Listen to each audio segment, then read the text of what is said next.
Al-Quran itu tidak bisa diterjemahkan secara sembrono.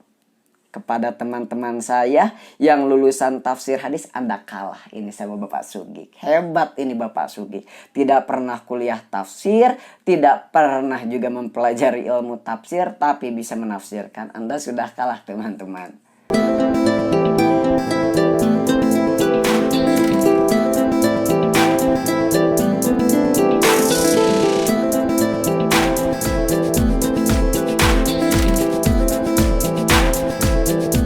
Jadi untuk ulama-ulama Madura seporana, assalamualaikum. Mumpung saya ingat ini, tak cantumkan sekalian di sini. Nggih, salam takdim seporana, salah lepot bulah. Insyaallah, napa bahasa Maduranya itu Ki. Insyaallah, pokoknya salam takdim ya. Saya perbaiki semuanya nanti insyaallah ya. Oke. Saya akan ngomong sama Cebong sekarang. Perhatikan, ini terlepas dari kiai-kiai yang betulkan saya tadi itu ya. Ami Lutfi semua sudah saya hormati ya. Ulama Madura semua sudah saya hormati ya. Nah, sekarang saya ngomong sama cebong-cebong yang di YouTube itu. Katanya saya salah tafsir. Siapa yang takut kepada Allah itu ulama. Mau manusia, mau binatang. Katanya saya salah tafsir. Nih, sekarang tak jelaskan ya. Kalau saya sampai detik ini merasa benar, kamu mau apa? Kamu mau apa? Assalamualaikum warahmatullahi wabarakatuh. Hamdan syukran lillah amma ba'du. Kepada para subscriber yang saya hormati, kita telah menyampaikan kritik kepada Bapak Sugik Nur Raharja bahwa tafsirnya itu salah, bahwa tafsirnya itu tidak tepat. Dan ternyata sudah banyak ulama yang memberikan kritikan kepada beliau, membenarkan, menasihati kepada beliau secara personal. Beliau menerima dengan itu semua. Namun, kenapa ketika channel-channel yang mengkritik dia tidak menerima? Bahkan di dalam salah satu tayangan videonya, beliau mengatakan, kalau saya benar, kamu mau apa? Seolah-olah beliau itu tidak menerima terhadap kritikan karena memang kritiknya. Beliau tidak menerima tafsiran karena memang itu tafsirnya. Tapi beliau menerima tafsiran, menerima nasihat dari siapa orangnya. Ketika orangnya satu visi dengan dia terima. Tapi ketika orangnya tidak sesuai dengannya, dia tolak. Padahal ketika mendapatkan suatu ilmu, mendapatkan suatu kebenaran yang harus kita terima karena memang itu benar. Karena memang itu tepat. Siapapun, terlepas dari siapa yang menyampaikannya. Jangan sampai karena orangnya tidak suka, kebenarannya kita tolak. Jangan seperti itu.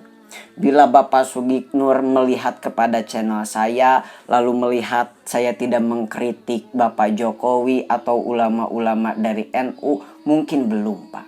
Karena channel saya ini masih dirintis. Jadi seperti itu.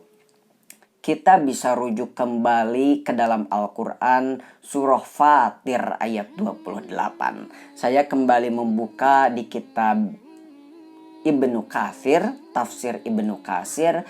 Itu Ibnu Mas'ud bilang, laisal ilmu bikathratil hadis walakinnal ilmu bikathratil khasyah.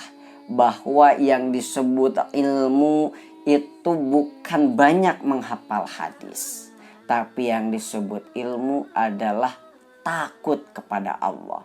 Lalu di bawah syarahnya lagi dijelaskan bahwa ulama itu terbagi tiga.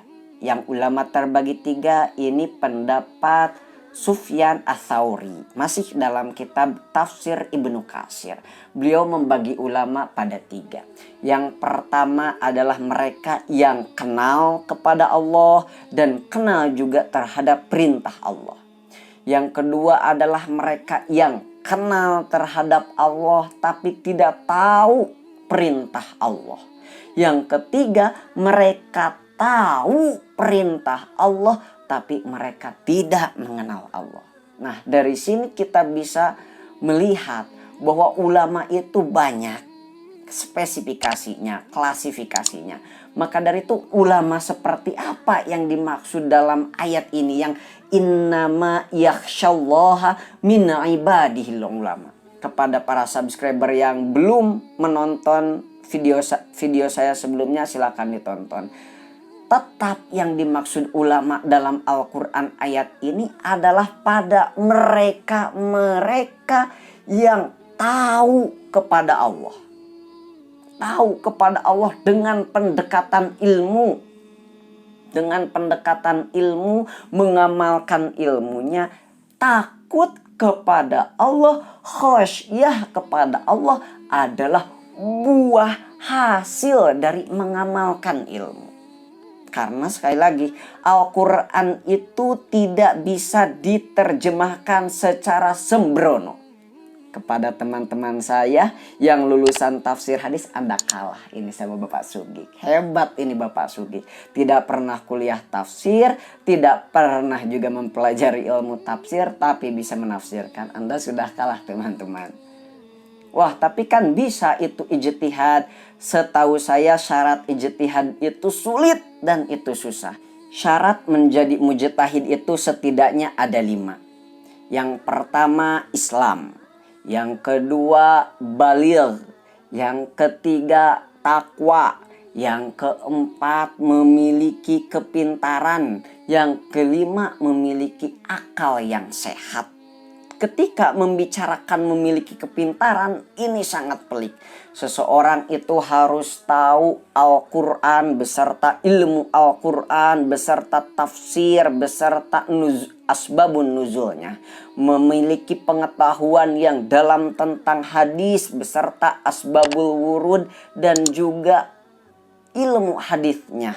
Mengetahui ilmu fikih beserta usul fikihnya, mengetahui ilmu tauhid beserta kalam, logika dan mantiknya, mengetahui kaidah Arab beserta ilmu-ilmu alatnya seperti nahwu, sorof, ma'ani, bayan, bade, nahwul wafi dan banyak ilmu-ilmu Islam yang harus kita pelajari untuk menerjemahkan Al-Quran secara jelas, secara tepat, bukan hanya berdasarkan perasaan dan otak semata. Seperti itu. Jadi ketika mengartikan Al-Quran, ini cukup pelik, ini cukup sulit. Hati-hati kepada Bapak Sugik Nur. Jangan sampai kritikan ini dilihat karena Bapak tidak suka kepada saya, kemudian Bapak tolak. Seolah-olah Bapak itu menerima kritikan itu karena orangnya. Anda menerima kritikan dari para ulama Madura, menerima kritikan dari Amil Lutfi, tapi ketika kami yang mengkritik Anda tolak. Sebenarnya yang Anda terima itu pesan kritikannya atau orangnya. Ingat sabda Rasul, unzur ma qala wala tanzur man qala. Lihat apa yang dibicarakannya, bukan siapa yang bicaranya. Seperti itu. Mudah-mudahan kita bisa saling mengingatkan, kita bisa saling memberikan nasihat dalam kebaikan. Jangan ada benci di antara kita. Wallahu a'lam bishawab. Alhamdulillahirabbil alamin.